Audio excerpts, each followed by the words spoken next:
News18 ಡಿಜಿಟಲ್ಗೆ ಸ್ವಾಗತ. ನಾನು ಕಾರ್ತಿಕ್.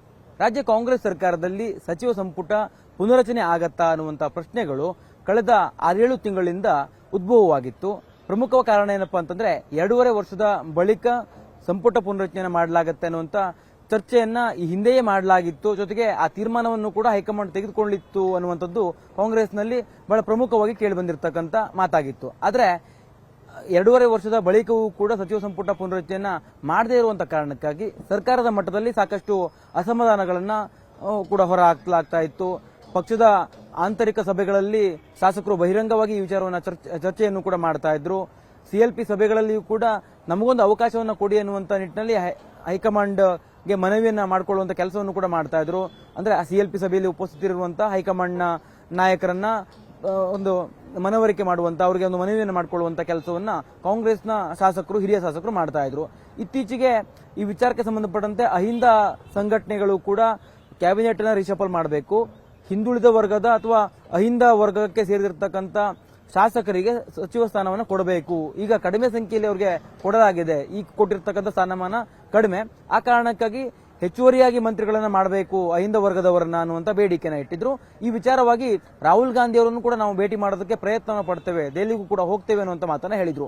ಇದರ ಜೊತೆಗೆ ಕಾಂಗ್ರೆಸ್ನಲ್ಲಿ ಅಂದ್ರೆ ಮೊದಲ ಬಾರಿ ಗೆದ್ದಂತ ಶಾಸಕರ ಒಂದು ಪತ್ರವೂ ಕೂಡ ವೈರಲ್ ಆಯಿತು. ಆ ಒಂದು ಪತ್ರ ಸಾಕಷ್ಟು ಸಂಚಲನವನ್ನು ಕೂಡ ಮೂಡಿಸಿತು.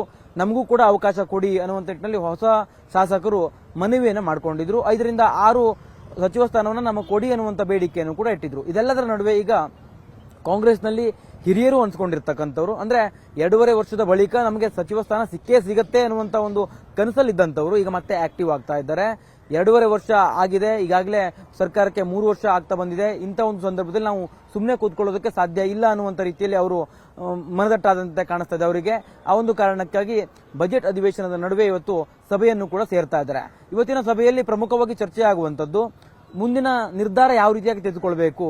ಹಿಂದೆ ಸರ್ಕಾರ ರಚನೆ ಮಾಡಿದಂತ ಸಂದರ್ಭದಲ್ಲಿ 2.5 ವರ್ಷದ ಬಳಿಕ ಕೆಲವೊಂದಿಷ್ಟು ಜನ ಶಾಸಕರನ್ನ ಸಚಿವ ಸಂಪುಟಕ್ಕೆ ಸೇರಿಸಿಕೊಳ್ಳಲಾಗತ್ತೆ ಅನ್ನುವಂತ ಮಾತಿತ್ತಲ್ಲ. ಆ ಒಂದು ಕಾರಣಕ್ಕಾಗಿ ನಾವು ಸರ್ಕಾರಕ್ಕೆ ಎಲ್ಲಾ ರೀತಿಯ ಸಹಕಾರವನ್ನು ಕೊಡ್ತಾ ಬಂದಿದ್ದೇವೆ. ಸಿಎಂ ಸಿದ್ದರಾಮಯ್ಯನವರ ಪ್ರತಿ ಹೆಜ್ಜೆಯಲ್ಲೂ ಕೂಡ ಹೆಜ್ಜೆಯಾಗಿ ನಾವು ನಡೆದಿದ್ದೇವೆ. ಜೊತೆಗೆ ಹೈಕಮಾಂಡ್ಗೂ ಕೂಡ ನಮ್ಮ ಬೇಡಿಕೆನ ಈ ಹಿಂದೆಯೇ ಸರ್ಕಾರ ರಚನೆ ಮಾಡುವಂತ ಸಂದರ್ಭದಲ್ಲಿಯೇ ಕೊಟ್ಟಿದ್ದೆವು ನಾವು ಅನ್ನುವಂತ ರೀತಿಯಲ್ಲಿ ಅವರು ಮನವರಿಕೆಯನ್ನು ಮಾಡಿಕೊಂಡು ಈಗ ಒಂದು ಸಭೆಯನ್ನ ಸೇರಿ ಆ ಒಂದು ಸಭೆಯ ಮೂಲಕವಾಗಿ ತಮ್ಮ ಹಕ್ಕನ್ನ ಪಡೆದುಕೊಳ್ಳೋದಕ್ಕೆ, ತಾವು ಸಚಿವರಾಗೋದಕ್ಕೆ ಏನೆಲ್ಲ ಪ್ರಯತ್ನಗಳನ್ನ ಮುಂದಿನ ದಿನಗಳಲ್ಲಿ ಮಾಡಬೇಕು ಅನ್ನೋದನ್ನ ಸಂಘಟಿತವಾಗಿ ಚರ್ಚೆ ಮಾಡೋದಕ್ಕೆ ಈಗಾಗಲೇ ಸಿದ್ಧತೆಯನ್ನು ಮಾಡಿಕೊಳ್ತಾ ಇದ್ದಾರೆ.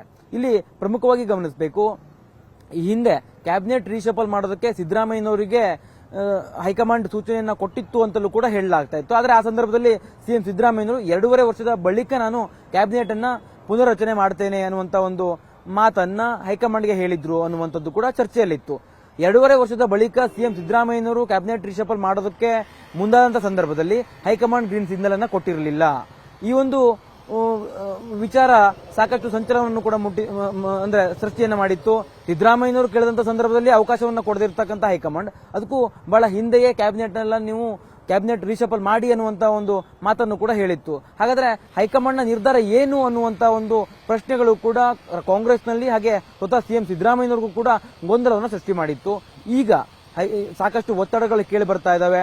ಒಂದ್ ಕಡೆ ಕಿರಿಯ ಶಾಸಕರು ಕೂಡ ನಮಗೆ ಸಚಿವ ಸ್ಥಾನವನ್ನು ಕೊಡಿ ಅನ್ನುವಂತ ಒಂದು ಬೇಡಿಕೆನ ಇಡ್ತಾ ಇದ್ದಾರೆ. ಅದರ ಜೊತೆಗೆ ಹೈಕಮಾಂಡ್ನ ಮುಂದೆಯೂ ಕೂಡ ನಾವು ಹೋಗಿ ಬೇಡಿಕೆನ ಇಡ್ತೇವೆ ಅನ್ನುವಂತ ನಿಟ್ಟಿನಲ್ಲಿ ಹಿರಿಯ ಶಾಸಕರು ಸಜ್ಜಾಗ್ತಾ ಇದ್ದಾರೆ. ಇದೆಲ್ಲದರ ನಡುವೆ ಸಿಎಂ ಸಿದ್ದರಾಮಯ್ಯನವರು ಯಾವ ರೀತಿಯ ಪ್ರಯತ್ನಗಳನ್ನ ಪಡ್ತಾರೆ? ಕ್ಯಾಬಿನೆಟ್ ರಿಶಫಲ್ ಅನ್ನ ಬಜೆಟ್ ಅಧಿವೇಶನ ಮುಗಿದ ನಂತರ ಮಾಡ್ತಾರಾ ಅಥವಾ ಬಜೆಟ್ ಅಧಿವೇಶನದ ನಂತರದಲ್ಲಿ ಕಾಂಗ್ರೆಸ್ನ ಸರ್ಕಾರದ ಚಿತ್ರಣ ಯಾವ ರೀತಿಯಾಗಿ ಬದಲಾಗತ್ತೆ? ಹೈಕಮಾಂಡ್ ಯಾವ ನಿರ್ಧಾರವನ್ನು ತೆಗೆದುಕೊಳ್ಳಬಹುದು? ಇದೆಲ್ಲದಕ್ಕೂ ಕೂಡ ಕಾದು ನೋಡಬೇಕಾಗಿದೆ. ಒಟ್ಟಾರೆಯಾಗಿ ಅಹಿಂದ ಸಂಘಟನೆಗಳು ಕೂಡ ಕ್ಯಾಬಿನೆಟ್ ಅನ್ನು ರಿಶಫಲ್ ಮಾಡಬೇಕು, ಹರಿಪ್ರಸಾದ್ ಸೇರಿದಂತೆ ಇನ್ನಿತರ ಹಿಂದುಳಿದಂತವರಿಗೆ ಸಚಿವ ಸ್ಥಾನವನ್ನು ಕೊಡಬೇಕು ಅನ್ನುವಂತ ಬೇಡಿಕೆ ನೆಟ್ಟಿದ್ದಾರೆ. ಇನ್ನೊಂದು ಕಡೆ ಹೊಸದಾಗಿ ಶಾಸಕರಾಗಿರ್ತಕ್ಕಂಥವರು ಕೂಡ ನಮಗೆ ಸಚಿವ ಸ್ಥಾನ ಬೇಕು ಅಂತ ಹೇಳ್ತಾ ಇದ್ದಾರೆ. ಹಿರಿಯ ಶಾಸಕರ ತಾಳ್ಮೆಯ ಕಟ್ಟೆ ಓಡದಂತೆ ಕಾಣಿಸ್ತಾ ಇದೆ. ಆ ಒಂದು ಹಿನ್ನೆಲೆಯಲ್ಲಿ ಈಗ ಸಭೆಯನ್ನ ಸೇರ್ತಾ ಇದ್ದಾರೆ. ಸಭೆ ನಂತರ ಅವರ ನಿರ್ಧಾರ ಏನಾಗಿರುತ್ತೆ ಅನ್ನೋದನ್ನ ಕಾದು ನೋಡಬೇಕು. ಸಿಎಂ ಸಿದ್ದರಾಮಯ್ಯನವರು ಇದೆಲ್ಲವನ್ನು ಕೂಡ ಸೂಕ್ಷ್ಮವಾಗಿ ಗಮನಿಸ್ತಾ ಇದ್ದಾರೆ.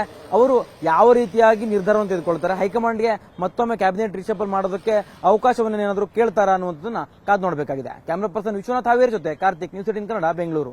ನಿರ್ಭೀತ, ನಿಷ್ಪಕ್ಷಪಾತ, ವಿಶ್ವಾಸಾರ್ಹ ಸುದ್ದಿಗಳಿಗೆ ಮತ್ತೊಂದು ಹೆಸರಾಗಿರುವ ನ್ಯೂಸ್18 ಕನ್ನಡ ಈಗ ಆಪ್ನಲ್ಲೂ ಲಭ್ಯವಿದೆ. ದಯವಿಟ್ಟು ಇಲ್ಲಿರುವ QR ಕೋಡ್ ಸ್ಕ್ಯಾನ್ ಮಾಡಿಕೊಂಡು ಆಪ್ ಡೌನ್ಲೋಡ್ ಮಾಡೋದಕ್ಕೆ ಮರಿಬೇಡಿ.